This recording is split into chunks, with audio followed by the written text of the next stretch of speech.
mara kadhaa kwenye mikutano yetu na waandishi wa habari kuendelea kueleza mapigo, vita, njama ambazo zilikuwa zinaendelea kupangwa na kutekelezwa ili kuizuia Chadema kwenye mapambano ya no reform no election katika mwaka wa uchaguzi. Bahati njema sana sasa tunaweza kuthibitisha, tulisema wakati huo na tunaweza kuthibitisha hata kwa nyaraka zao wenyewe kutokana na nyaraka ambazo zimewasilishwa mahakamani na matukio yaliyotokea juu ya njama hizi.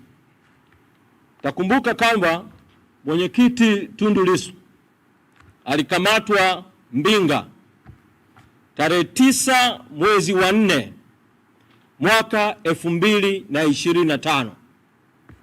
Tarehe hiyo hiyo 9 mwezi wa 4 mwaka 2025, wakati mwenyekiti Tundu Lissu akikamatwa Mbinga, huku Zanzibar na Dar es Salaam,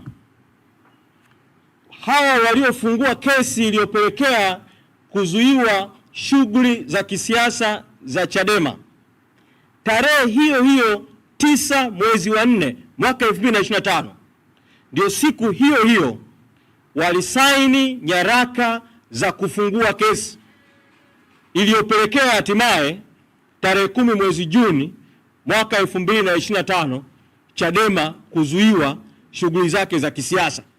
Kwa hiyo kulikuwa kumepangwa njama za aina mbalimbali kwamba huku mkamate Lissu, mweke ndani kwa kesi ya uhaini ili kufanya sasa asiwe nje tena, asifanye shughuli za kisiasa.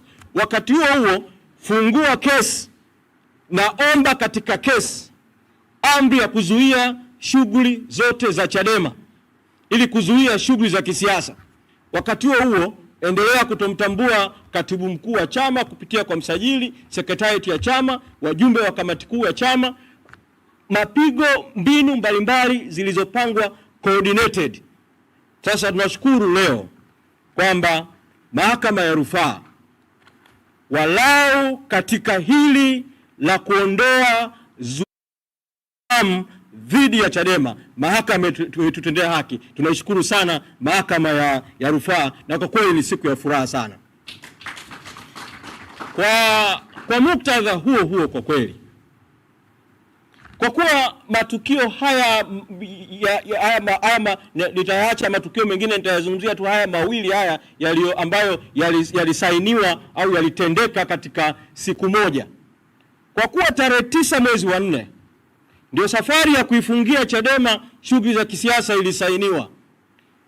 Tarehe 9 hiyo hiyo mwezi wa 4 safari ya kumfungia Tundu Lissu kwa kesi ya uhaini ndio ilianza kwa kumkamata Mbinga, kama ambavyo leo tunasherehekea Chadema kuwa huru, Chadema kufunguliwa shughuli zake kwa sababu ya utashi na maamuzi ya mahakama ya rufaa kwa ridhaa yake suomoto kuita faili na kusikiliza na kufanya mapitio. Hivyo bila kuingilia uhuru wa mahakama, na kwa heshima kubwa ni muombe jaji mkuu na watawala wengine wa mahakama kuharakisha kesi ya Mheshimiwa Lissu. Mahakama ya rufaa iite hizo taratibu ambazo serikali iliamua kupanda juu kwenye mahakama ya rufaa kwa njia mbili tofauti, na Mheshimiwa Lissu naye akapanda kuomba mahakama isikilize swala lake kwa jambo la dharura. Basi vile vile mwenyekiti Tundu Lissu naye jambo lake liweze kumalizika, na sisi tunaamini kwamba mwenyekiti Tundu Lissu naye anastahili kupata uhuru, ili Chadema tunapokaa vikao vya kikatiba, tunavyokaa kuzungumza, mwenyekiti wa chama ambaye ndiye kiongozi mkuu naye aweze kutoka na kushiriki kwenye kesi hizi. Lakini pamoja na rai hiyo kwa mahakama, tunasisitiza tu mkazo ambao tumekuwa tukiusema siku zote, tunaurejea tu kwa sababu tunaamini kuna wakati sauti hii pamoja na kuwa na serikali ambayo sisi tunaiona batili, sisi tunaiona katili, lakini inaweza kusikia sauti kwamba bila hata kulazimika kuisubiri mahakama. Mazingira haya yanaonyesha kabisa hizo kesi zilikuwa ni kesi za mkakati, ni kesi za kisiasa, ni kesi zilizolenga kukwamisha mapambano ya no reform no election. Bado mwendesha mashtaka kwa maana ya DPP anaweza kabisa bado na rais ambaye sisi tumetoa msimamo wa kutotambua kuchaguliwa kwake, wanaweza kabisa kuzungumza huko ndani ya mamlaka na moja kwa moja kesi hiyo ikafutwa. Kesi ikafutwa kabisa, mwenyekiti akawa huru na akaendelea na majukumu yake. Kwa hiyo haya mimi naamini yanaweza kufanyika wakati mambo mengine yakiendelea. Katika hatua hii walipotuzuia kwa mazuio hayo, walifanya mazuio mawili. Zuio la kwanza lilizuia shughuli zote za kisiasa za Chadema. Kwa kuzuia shughuli za kisiasa za Chadema, maana wamezuia vikao vya kikatiba, wamezuia mikutano, lakini walizuia vile vile utekelezaji kabisa wa katiba ya Chadema. Kwa nafasi ya mtendaji mkuu niwahimize viongozi wa Chadema maeneo mbalimbali ya nchi kwa kufuata matakwa ya katiba ya chama. Kama ambavyo ngazi ya taifa tumeita kikao maalum cha kamati kuu, basi ngazi zote za chama nazo zifanye vikao ili kutafakari mambo ya msingi na kwanza kutekeleza matakwa ya katiba ya chama na kuendelea kufanya uendeshaji wa chama.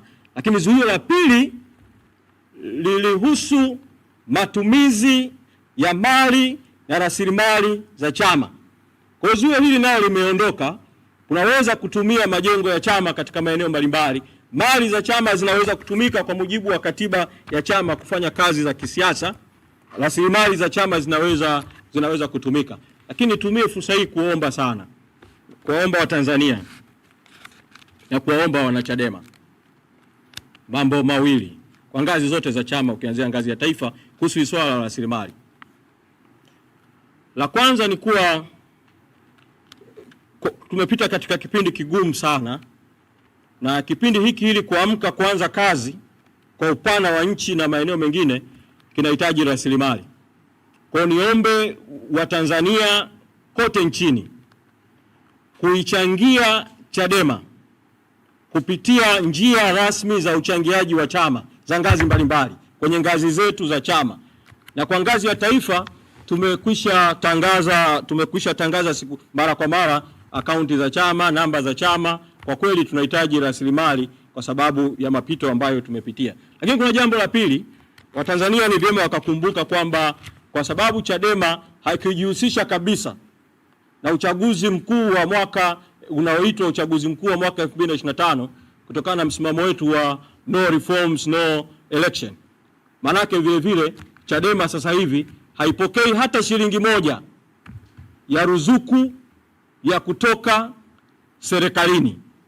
Na kwa kuwa Chadema haipokei hata shilingi moja ya ruzuku ya uendeshaji wa chama kutoka serikalini, niombe Watanzania tunapokuwa tumefungua leo shughuli za kisiasa za chama ngazi ya taifa na ngazi zote, mfahamu kwamba jukumu la kuifanya Chadema iendelee na kazi, jukumu la kufanya Chadema iendelee kutimiza wajibu wake, Chadema ambayo ina imani kubwa ya Watanzania, ni jukumu la Watanzania wote, wanachama wote wa Chadema na Watanzania wote kwa ujumla. Tushirikiane kuiendesha Chadema ili Chadema iweze sasa kutimiza yale ambayo Mwenyezi Mungu ameipangia. Kwa nihitimishe tu kwa kuwashukuru sana jopo la mawakili wakiongozwa na wakili Inshallah na wakili Mpoki, wanachama waliokuwa mahakamani, bodi ya wadhamini ambayo pamoja na magumu imesimama kwa sababu ndio ilikuwa inabeba nyaraka za chama mahakamani. Kwa kweli tunawashukuru na Watanzania wote waliotuunga mkono kwa aina mali na waliotuombea kwa Mwenyezi Mungu.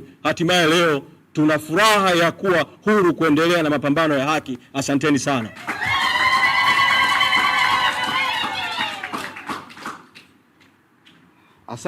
Asante sana Katibu Mkuu, na kwa tangazo hilo rasmi ambalo tumelitoa sasa bila ukakasi.